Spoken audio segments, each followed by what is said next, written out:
Hello friends, आप सभी का स्वागत है हमारे यूट्यूब चैनल विजार्ड क्लासेस पर।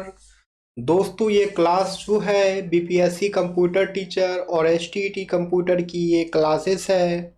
आज के सेशन का फर्स्ट क्वेश्चन है, which of the following networks extend A private network across public network. ठीक है, which of the following networks extend A private network across public network. यानी कि दिए गए ऑप्शंस में से जो है वो कौन सा नेटवर्क है जो एक्सटेंड करता है। ठीक है, एक्सटेंड से प्राइवेट नेटवर्क, जो कि प्राइवेट नेटवर्क को जो है एक्सटेंड करता है सारे पब्लिक नेटवर्क पे। ठीक है, अक्रॉस ऑल पब्लिक नेटवर्क जो है प्राइवेट नेटवर्क को एक्सटेंड करने का काम करता है। उस नेटवर्क का नाम क्या है? ऑप्शन ए है virtual private network, option B है local area network, option C है storage area network, option D है इंटरप्राइज प्राइवेट नेटवर्क। तो इसका करेक्ट आंसर जो है दोस्तों वो हो जाएगा दोस्तों वर्चुअल प्राइवेट नेटवर्क। ठीक है, वर्चुअल प्राइवेट नेटवर्क जो है वह एक नेटवर्क है जो कि प्राइवेट नेटवर्क को एक्सटेंड करता है अक्रॉस पब्लिक नेटवर्क। ठीक है, वर्चुअल प्राइवेट नेटवर्क यानी कि वीपीएन जो है वह प्राइवेट नेटवर्क को एक्सटेंड करता है अक्रॉस ऑल पब्लिक नेटवर्क्स। ठीक है, तो यही डिस्कशन में यहाँ पे लिखा हुआ है ये बात। आगे आते हैं, जानते हैं वर्चुअल प्राइवेट नेटवर्क के बारे में, यानी कि वीपीएन होता क्या है। तो वीपीएन जो है एक सर्विस है जो कि क्रिएट करता है एक सेफ इनक्रिप्टेड ऑनलाइन कनेक्शन। ठीक है, वीपीएन यानी कि वर्चुअल प्राइवेट नेटवर्क जो है दोस्तों वह एक सर्विस है जो कि एक सेफ और इनक्रिप्टेड ऑनलाइन कनेक्शन जो है क्रिएट करता है। VPNs essentially extend a private network across a public network। ठीक है, तो पब्लिक नेटवर्क पे जो है प्राइवेट नेटवर्क को एक्सटेंड करने का काम जो है VPN करता है। ठीक है, which should allow a user to securely send and receive data across the internet। जो कि यूजर को अलाउ करता है कि आप सिक्योर तरीके से जो है डेटा को सेंड और रिसीव कर सकते हैं इंटरनेट पर। तो वीपीएन का क्या काम है, वीपीएन होता क्या है, वो क्लियर हो गया आज के इस स्लाइड से। अब नेक्स्ट क्वेश्चन है, which layer is responsible for process to process delivery in a general network model. Which layer is responsible for process to process delivery in a general network model. तो इनमें से कौन सा वो layer है जो process to process delivery के लिए जो है रेस्पॉन्सिबल है? ऑप्शन ए है सेशन लेयर, ऑप्शन बी है data link layer, option C है ट्रांसपोर्ट लेयर, ऑप्शन डी है नेटवर्क लेयर। तो इसका करेक्ट आंसर जो है दोस्तों वो हो जाएगा ट्रांसपोर्ट लेयर। इसका करेक्ट आंसर जो है वो हो जाएगा ट्रांसपोर्ट लेयर। यानी कि जनरल नेटवर्क मॉडल पर जो है, यानी कि जनरल नेटवर्क मॉडल पर जो है प्रोसेस टू प्रोसेस डिलीवरी के लिए ट्रांसपोर्ट लेयर रेस्पॉन्सिबल है। ठीक है, जनरल नेटवर्क मॉडल पर जो है प्रोसेस टू प्रोसेस डिलीवरी के लिए आपका ट्रांसपोर्ट लेयर रेस्पॉन्सिबल है फ्रेंड्स। ठीक है, तो देख लीजिए ट्रांसपोर्ट लेयर जो है प्रोसेस टू प्रोसेस डिलीवरी के लिए रेस्पॉन्सिबल है। ये सभी के सभी आपके ओएसआई लेयर होते हैं, जैसे कि फिजिकल लेयर हो गया, डेटा लिंक लेयर हो गया, नेटवर्क लेयर हो गया, ट्रांसपोर्ट लेयर हो गया, सेशन लेयर हो गया, प्रेजेंटेशन लेयर हो गया, एप्लीकेशन लेयर हो गया। ठीक है, तो ट्रांसपोर्ट लेयर का काम है एकदम प्रोसेस टू प्रोसेस जो है डेटा का डिलीवरी कर देना। और साथ ही साथ ये भी याद रखना है कि आपका ट्रांसपोर्ट लेयर जो है वो हार्ट ऑफ ओएसआई लेयर होता है। ओएसआई लेयर का हार्ट किसे कहा जाता है? तो ट्रांसपोर्ट लेयर को जो है ओएसआई लेयर का हार्ट कहा जाता है दोस्तों। ठीक है, the transport layer is responsible for ensuring that data packets are delivered accurately and reliably between the sender and receiver। तो ट्रांसपोर्ट लेयर जो है ये रिस्पॉन्सिबल होता है कि ये जो है यूजर को इंश्योर करे कि डेटा पैकेट को जो है एक्यूरेटली और रिलायबल तरीके से जो है सेंडर और रिसीवर के बीच में जो है सेंड कर रहा है। It also ensure that the message arrives at the receiver intact and in order। और ये भी इंश्योर करता है कि मैसेज जो रिसीवर के पास भेजा जा रहा है वह मैसेज जो है एकदम एक्यूरेट हो और साथ ही साथ जो है वह एक ऑर्डर में हो। ठीक है। The transport layer uses mechanism like error detection and correction to provide reliability. और ट्रांसपोर्ट लेयर जो है एरर डिटेक्शन और एरर कनेक्शन जैसे मैकेनिज्म का भी इस्तेमाल करता है ताकि ये जो है रिलायबिलिटी प्रोवाइड कर सके। It also segments and reassembles data for efficient transmission.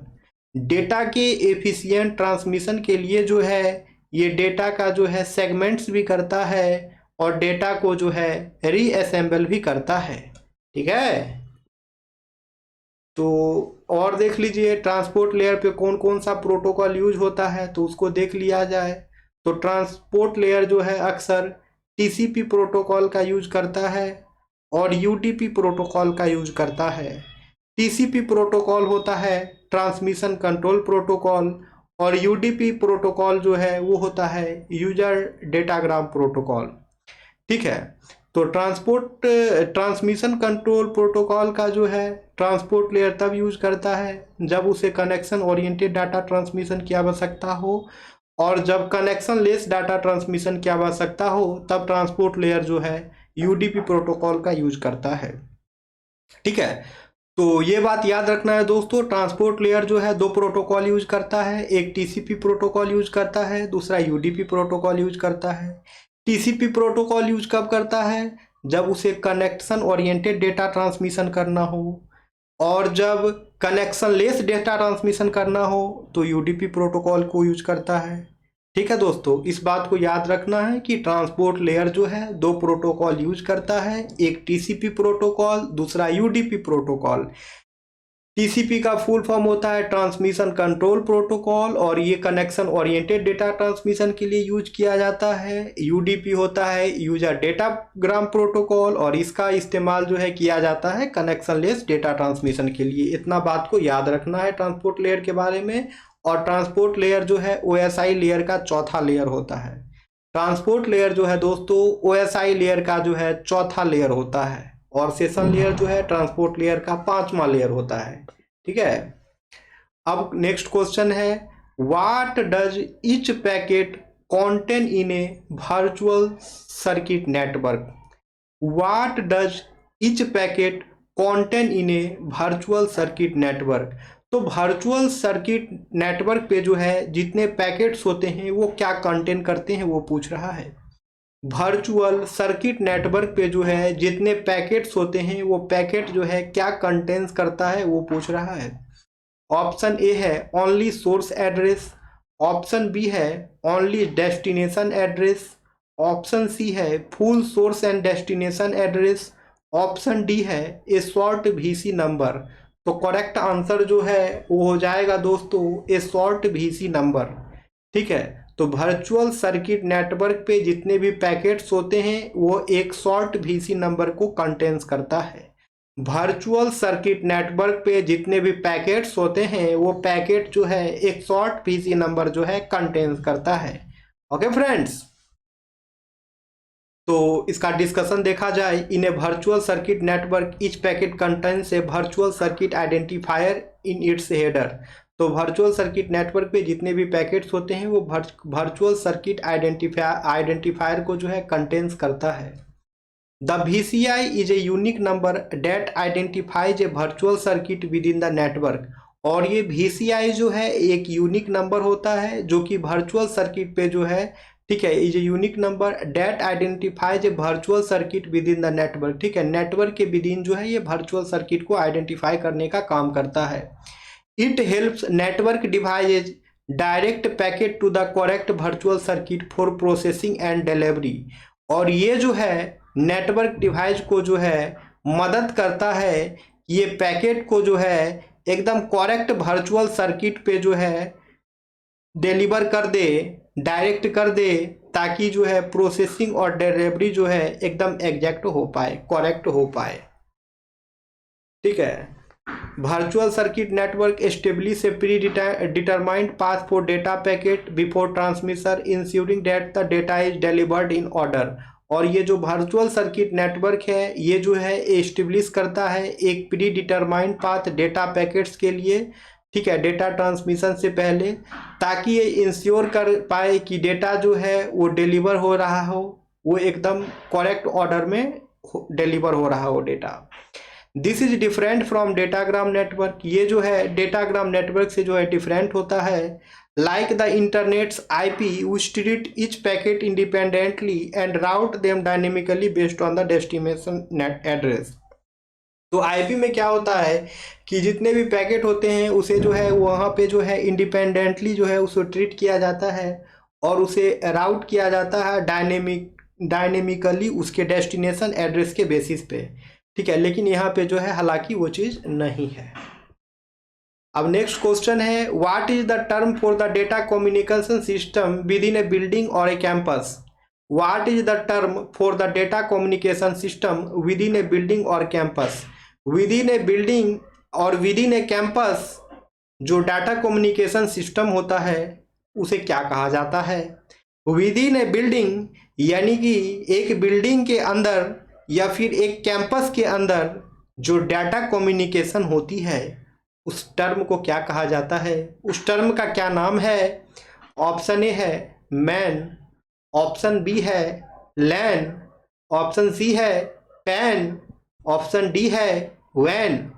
Man हो गया दोस्तों मेट्रोपॉलिटन एरिया नेटवर्क, लैन हो गया दोस्तों लोकल एरिया नेटवर्क, पैन हो गया दोस्तों पर्सनल एरिया नेटवर्क, वैन हो गया दोस्तों वाइड एरिया नेटवर्क। तो with in a building or campus जो नेटवर्क इस्तेमाल होता है उसका जो है उसे लैन कहा जाता है। With in a building or within a campus जो नेटवर्क यूज किया जाता है डेटा कम्युनिकेशन सिस्टम पे उसे जो है लैन कहा जाता है, यानी कि लोकल एरिया नेटवर्क कहा जाता है। ठीक है, तो देख लीजिए यहाँ पे the term for the data communication system within a building or campus is local area network. Within a campus or within a building जो डेटा कम्युनिकेशन सिस्टम यूज किया जाता है उसे लैन कहा जाता है, लोकल एरिया नेटवर्क कहा जाता है। LAN connect devices and computers within a limited geographical area such as school office building or home. और लैन जो है दोस्तों, ठीक है दोस्तों, लैन जो है वो डिवाइस को कनेक्ट करता है, कंप्यूटर्स को कनेक्ट करता है जो कि एक लिमिटेड जोग्राफिकल एरिया में हो, जैसे कि स्कूल हो गया, ऑफिस बिल्डिंग हो गया या फिर होम हो गया। तो यहाँ पर जो है लैन का इस्तेमाल किया जाता है, यानी कि लोकल एरिया नेटवर्क का जो है यहाँ पे इस्तेमाल किया जाता है दोस्तों। LAN offers high data transfer rate and low latency because devices are connected over shorter distances। LAN जो है हाई डेटा ट्रांसफर रेट जो है ऑफर करता है। LAN जो है दोस्तों वो हाई डेटा ट्रांसफर रेट जो है ऑफर करता है और साथ ही साथ जो है लो लेटेंसी भी जो है ये ऑफर करता है, क्योंकि जो डिवाइसेज लोकल एरिया नेटवर्क पे जो है कनेक्टेड हैं वो बहुत ही शॉर्टर डिस्टेंसेस पे होते हैं।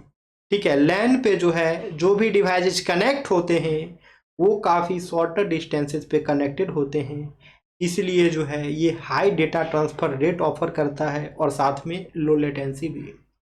लैन allow connected devices to share resources like file, printer और application hosted on local file server. और लैन जो है कनेक्टेड डिवाइस को ये अलाउ करता है कि वो कनेक्टेड डिवाइस जो है रिसोर्स शेयर कर सके, जैसे कि फाइल हो गया, प्रिंटर हो गया या फिर एप्लीकेशन हो गया। ठीक है, और जो भी जो है लोकल फाइल सर्वर पे होस्ट है उसे जो है ये अलाउ करता है कि वो रिसोर्स को शेयर कर पाए। Ethernet network and wifi networks are common types of LAN. ठीक है, इथरनेट नेटवर्क हो गया आपका, वाईफाई नेटवर्क हो गया, ये सभी जो है लैन नेटवर्क के जो है ये कॉमन टाइप्स हैं। इथरनेट नेटवर्क दोस्तों और वाईफाई नेटवर्क जो है आपके वो लैन के जो है एक कॉमन टाइप्स हैं। अब है what was the name of the first network. What was the name of the first network, यानी कि पहला जो नेटवर्क था उसका नाम क्या था। यानी कि पहला जो नेटवर्क था उसका नाम क्या था वो पूछ रहा है। ऑप्शन ए है एस्पनेट, ऑप्शन बी है अर्पानेट, ऑप्शन सी है सीनेट, ऑप्शन डी है एनएसएफनेट। तो दोस्तों आप लोगों को करना क्या है, ये रह गया आपका होमवर्क। इस क्वेश्चन का आंसर जो है आप लोग कमेंट सेक्शन में कमेंट करिए। नेक्स्ट सेशन जो हम लोग लेकर के आएंगे इस क्वेश्चन को डिस्कस कर लेंगे, उसके बाद आगे की क्वेश्चन की ओर मूव करेंगे। ठीक है, तो फिलहाल आप लोग जो है इस क्वेश्चन का आंसर जो है कमेंट सेक्शन में कमेंट करने की कोशिश करें। ये आपका होमवर्क रहा दोस्तों, ताकि आपका प्रैक्टिस भी कंटिन्यू रहेगा। फिर हम लोग मिलते हैं नेक्स्ट सेशन में। और जो लोग भी नए हैं चैनल पे, कृपया चैनल को सब्सक्राइब कर लेंगे, ताकि आने वाले वीडियो का नोटिफिकेशंस जो है आप सभी तक पहुंचता रहे। Okay friends, thank you everyone. फिर हम लोग मिलते हैं नेक्स्ट वीडियो में।